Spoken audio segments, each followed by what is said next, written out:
লম্বা ইতিহাস জানেন। ইব্রাহিম আলাইহিস সালাতু ওয়াস সালামকে মূর্তি ভাঙার অপরাধে ধরে নিয়ে গেছে, নিয়ে বলতেছে ওই ইব্রাহিম এগুলিরে কে ভাঙছে?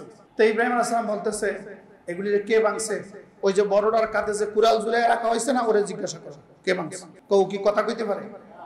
মূর্তি কি কথা কইতে পারে? মূর্তি আপনার কোনো উপকার করতে পারে? কোনো অপকার করতে পারে? আপনার গুনাহ খাতা মাফ করে দিতে পারে? মনোবাসনা পূর্ণ করতে পারে? পারে না।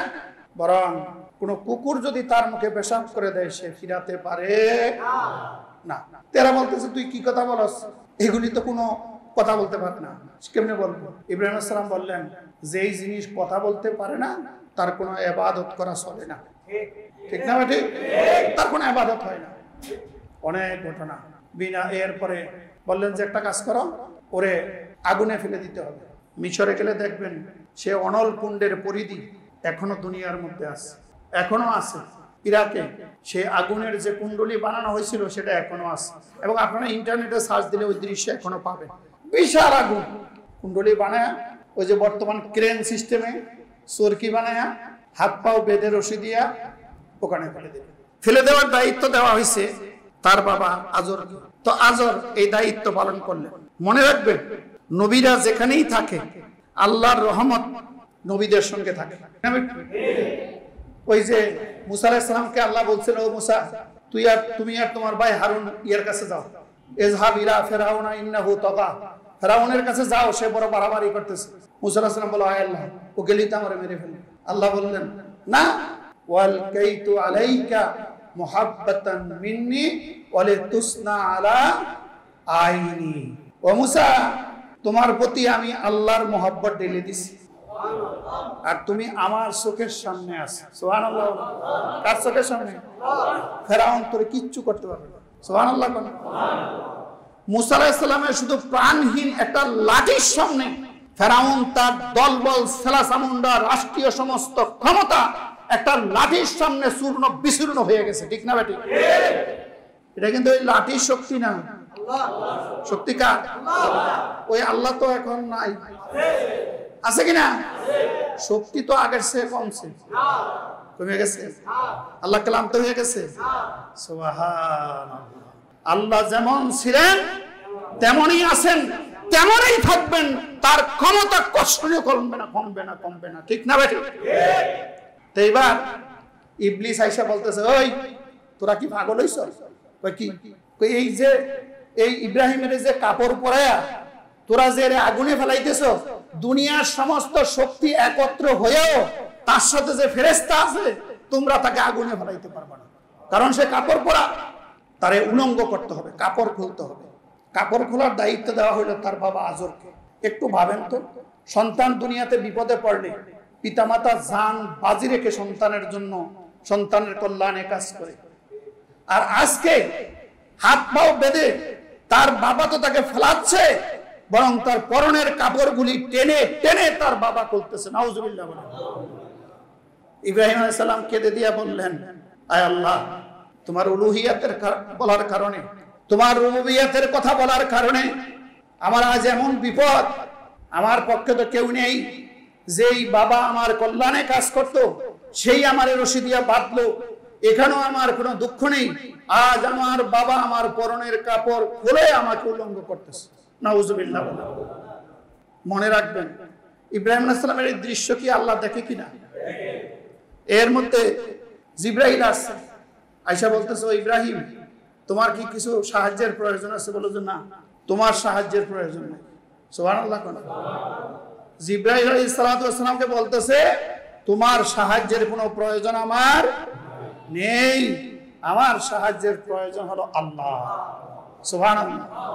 আল্লাহ যদি কাউকে সাহায্য করে দুনিয়ার কেউ তাকে হালাক করতে। সুবহানাল্লাহ। বাবা একদিকে কাপড় খুলতেছে, জিবরাইল আলাইহিস সালাতু ওয়াস সালাম আরেকদিকে জান্নাতের সুপার কোয়ালিটির পোশাক পরাইয়া দিচ্ছে। সুবহানাল্লাহি ওয়া বিহামদিহি। জান্নাতের পোশাক পরাচ্ছে। এজন্য বুখারী শরীফে হাদিসে আপনারা পড়বেন কিয়ামতের ময়দানে সর্বপ্রথম আল্লাহ রাব্বুল আলামিন যাকে পোশাক পরাবেন সেটা হলো সাইয়েদনা ইব্রাহিম আলাইহিস সালাতু ওয়াস সালাম। সুবহানাল্লাহ। এই পোশাক আল্লাহ নিজেই ইব্রাহিম আলাইহিস সালামকে পরাইয়া দিবে আর বলবে ইমানের কথা বলার কারণে, উলুহিয়াতের কারণে, রুবুবিয়াতের কারণে ওই যে নমরুদের সালাসামুন্ডরা তোমার পোশাক খুলে নিয়েছিল, এই জন্য কিয়ামতের ময়দানে আমি আল্লাহ নিজে প্রথম তোমাকে পোশাক পরাইয়া দিলাম। সুবহানাল্লাহ। জান্নাতে আগুনের মধ্যে ফেলে দিচ্ছে। ইব্রাহিম আলাইহিস সালাম কি বললেন? মা গো, বাবা গো, ওকে কই আসরে আয় নাম নিচে, এই কথা বলছেন? আমরা বিপদে বললে কি করি? ওরে খবর দে, ওরে ডাইকে আন। শুনেন, কেউরে খবর দিয়া বাঁচতে পারবেন না যদি আল্লাহ আপনাকে, আর আল্লাহ যদি বাঁচায় কিছুই করতে পারবে না। ইব্রাহিম আলাইহিস সালাম বলতেছেন কি? লা ইলাহা ইল্লা আনতা সুবহানাকা রব্বুল আলামিন। লা ইলাহা ইল্লা আনতা, আপনি ছাড়া আর আমার কোনো ইলাহ নেই। সুবহানাকা, আয় আল্লাহ আপনি পবিত্র, পুত পবিত্র। রব্বিল আলামিন, রব্বুল আলামিন, আপনি সারে জাহানের, বিশ্ব জাহানের রব। লাকাল হামদু, সমস্ত প্রশংসা আপনার জন্য। কার? আল্লাহ। জোরে কথা বলেন। আল্লাহ। প্রশংসা কার? আল্লাহ। ওয়ালাকাল মুলকু, সমস্ত বাদশাহী আপনার জন্য, সমস্ত রাজত্ব আপনার জন্য। লা শারীকা লাক, আর আপনার কোনো শরীক নাই। ইব্রাহিম আলাইহিস সালাম এরপরে বলেন হাসবি আল্লাহু ওয়া নি'মাল ওয়াকিল। এই কঠিন বিপদে আল্লাহ তাআলাই আমার অভিভাবক হিসেবে যথেষ্ট। আগুনে ফেলে দেওয়া হলো। কি হলো? ফেলে দেওয়ার পরে সবাই অস্থির। ওই যে রশি দিয়া বাঁধা, আগুন শুধু রশিগুলি খুলে দিল, রশিকে জ্বালিয়ে দিল। আর আল্লাহ তাআলা আগুনের উপরে একটা ওয়ার্ডার জারি করলেন। কি? আগুনের স্বভাব হলো জ্বালিয়ে পুড়িয়ে সারকার করে দেওয়া। ঠিক না ঠিক? কোন হুজুরের যদি আগুনে দেন, হুজুর তো জ্বলবে না। পীর সাহেবেরে দিলে, নেতারে দিলে, নবীদেরকে দিলে, কে কয় নবীদেরকে জ্বলবে?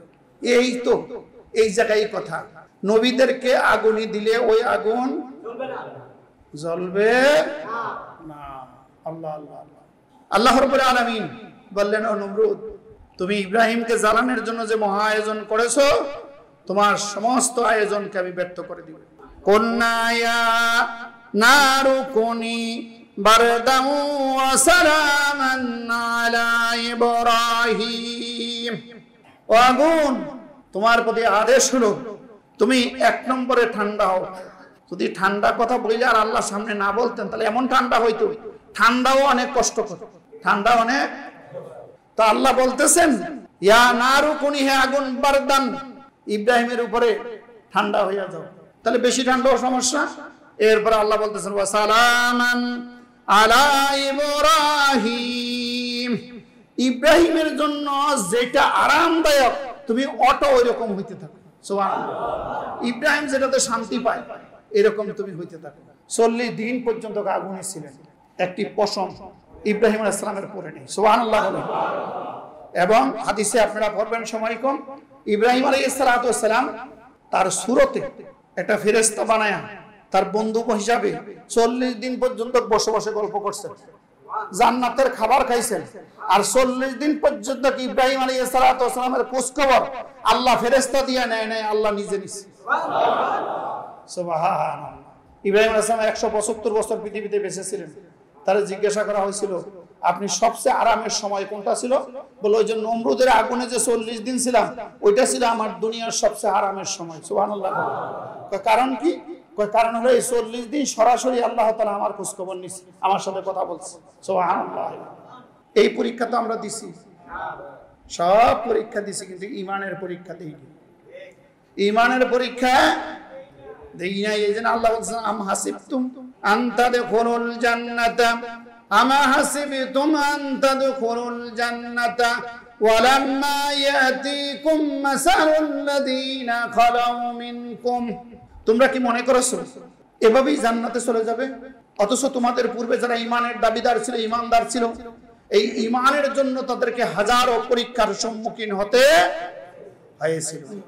সম্মানিত মুসল্লিয়ানে কেরাম, ইব্রাহিম আলাইহিস সালাম এই অবস্থায় দাঁড়িয়ে তিনি আল্লাহর উপরে যে ঈমান এনেছিলেন, ঈমানের কথা বলেছিলেন, সেখান থেকে তিনি বিচ্যুত হননি, দূরে সরে যায়নি।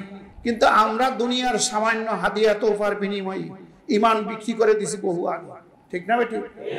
কিছু পয়সা করি, হাদিয়া তোফা যদি পাই, সুযোগ সুবিধা যদি পাই, তাহলে আর ইমানের কথা বলি না, তাহলে যিনি আমাকে সুবিধা দিল তার বন্দনা গাইতে থাকি, ঠিক না বেটি?